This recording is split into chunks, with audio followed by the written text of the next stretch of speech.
Ассалаумағалейкум рахматуллах. Егер шындықты іздесеңіздер, мені соңына дейін сабыр сақтап тыңдаңыздар. Мен ваххабит салафит емеспін, алдын ала ескертіп қояйын. Мұндай темаларды тек мен ғана көтеремін. Сондықтан менің видеоканалыма жазылыңыздар. Менің umma.kz деген сайтым бар, сонда кіріңіздер жиі-жиі. Алдымен шешім қабылдауды ұсынамын. Кімге сенесіз? Әлемнің жаратушысы Аллах тағала ма, немесе аузымен шайтан сөйлейтін адамның былшылына ма? Кімнің мейі болса, Аллахтың соңынан ереді деп үміттенемін. Сонымен Аллах былай дейді: олардың артында тосқауыл болады, барзақ. Олар қайта тірілген күнге дейін. 23 сүренің 100 аяты. Көріп отырғаныңыздай, жерлеу рәсімінен кейін адамның жаны басқа өлшемге ауысады, және қиямет күніне дейін ұйықтайды. Жанның артында тосқауыл болады, барзақ деген. Осы әлеммен кез келген байланыс үзіліп, осы әлеммен барлық қатынас жабылады. Біздің әлемде адам қаншалықты қасиетті болса да, қайтыс болғаннан кейін оның қабілеттері жоғалып кетеді. Сондықтан Құранда Аллах бізге қабірдегі өлілер тірілерді естімейтінін бірнеше рет ескертеді. Өйткені олар басқа әлемде ұйықтап жатыр, бізді естімейді, және біз оларды естімейміз. Тірілер мен өлілердің арасында ешқандай байланыс жоқ. Аузымен ібіліс сөйлейтін сопылардың ертегілеріне сенбеңдер. Аллах былай дейді: біз Құранды еске алу үшін жеңілдеттік. 54 сүренің 17 аяты. Аллах Құранды сауатсыз бедуиндерге түсірді, және олар Құранды түсінді. Ал сопылар өз мүриттеріне өз бетіңше Құранды оқымаңдар. Өйткені қателесіп кетесің, немесе аяттарды дұрыс түсінбеулері мүмкін. Сондықтан тек ұстаздарыңды тыңдаңдар деп алдайды. Осындай сопылардың былшылығына сенбеңдер. Құранның аудармаларын өздерің оқысаңдар, ұстаздарың өтірік айтып, сендерді алдап жүргеніне көздерің жетер еді. Олар аяттарды дұрыс аудармайды, өзгертіп аударады, сендерді алдап. Өздерінің арам және сұм мақсаттарына қолданып, шайтанның соңынан еру үшін. Мен сендердің қасиетті пірдерің, ұстаздарың, құрбандарының әруақтар туралы аяттарды өтірік аударып, сендерді алдап жүргенін бірнеше рет видео түсіргенмін, Құранмен дәлелдеп келтіріп бергенмін. Әруақтар жоқ, тек рух, жан бар. Олар сендерді әруақ деген сөз терминінің көпше түрі деп алдайды. Әруақ деген сөз араб тілінде жоқ сөз. Құранда да әруақ деген сөз жоқ. Бұл өтірік. Әруақ терминді шайтан өзінің сектанттары үшін ойлап тапқан. Алдымен әруақ демей тұрып, сендерді кім жаратқанын естеріңе сақтаңдар. Аллах па, әлде әруақ па? Егер Аллах жаратса, онда шайтанның әруағында нелерің бар сендердің? Сопылар өлгендерге жүгініп, олардан көмек сұрайды. Егер олар тіріні естімей, басқа әлемде ұйықтап жатса, онда олар саған қалай көмектесе алады, ойлансаңдаршы. Егер біздің әлем мен олардың әлемінің арасында барзақ тосқауыл тұратын болса, біздің әлемге олар қалай келмекші? Сенің жалбарыныңды қалай білмек? Алланың бір тосқауылынан ешкім өте алмайды. Миды қосыңдар, ойланыңдар. Аллахқа сенесіңдер ме, немесе сопыларға сенесіңдер ме? Шешім қабылдаудан керек, шайтанның құлдары болып жүре бермей.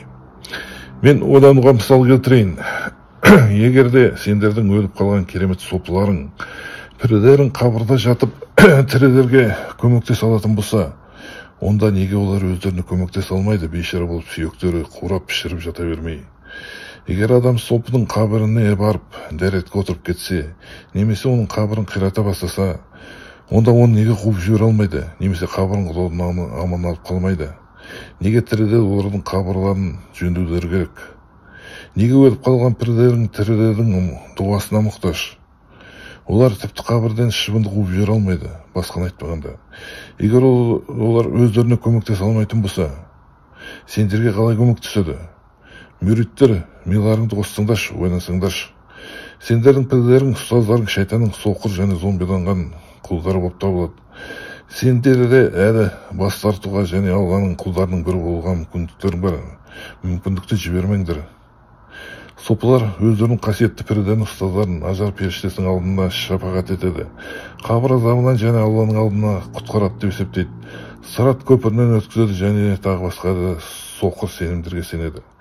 Егер пірдерің де, ұстаздарың да осындай керемет қабілеттер болатын болса, онда олар неге өліп қалады, ажалды қуып жібермей? Жауап берсеңдерші. ойланып. Аллахқа ешкім шапағат ете алмайтыны туралы әл-Курси аятының аудармасын оқыңдар. Әркім тек өзі үшін ғана жауап береді, ешкім басқа біреудің күнәсін көтермейді. Құранның аудармасын оқыңдар. Аллах тағала былай дейді Құранда: бірде бір жан біреудің күнәсін көтермейді. Ал егер күнәсі бар жан оның күнәсін көтеруге көмектесуін өтінсе, одан ештеңе алынбайды. Тіпті егер өтініш беруші жақын туысы болса да, дейді 35 сүренің 18 аятында. Саған Құран жеткіліксіз бе дәлел ретінде? Аллаға ма немесе шайтанның ертегілері ме? Кімге сенесің? Шешім қабылдайтын уақыт келді. Кейбір мүриттер біздің ұстаздың керемет күштері бар, және біз одан алыс болсақ та қазір не істеп жатқанымызды біледі дейді. Иә, олардың осындай қабілеттері бар. Олардың барлығын жындар айтып береді кімнің не істеп жатқанын. Көптеген сопылар жындармен жұмыс істейді. Адамдарды алдап арттарынан еру үшін. Осыны ұмытпаңдар.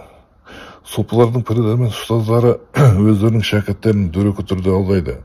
Құранды елемейді. Алланың ұлы қабілеттерін жоққа шығарады, және олар өздерін мүриттер мен Аллахтың арасына қосып тұратын посредник деп есептейді. Аллаға мүриттердің өтінішін тура және жылдам жеткіземіз деп алдайды.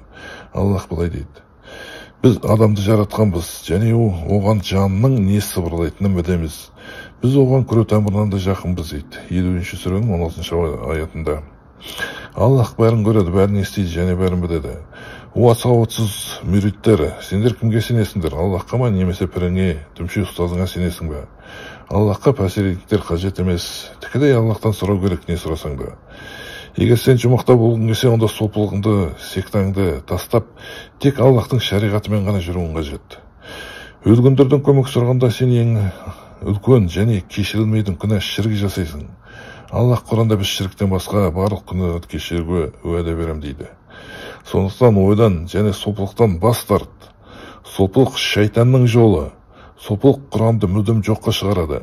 Құран аяттармен дәлелдеген менің видеоларымды қараңдар, егер маған сенбесеңдер. Осы лекцияның текстін егер ұқпай қалсаңдар, менің сайтымдан оқуға мүмкіндіктерің бар.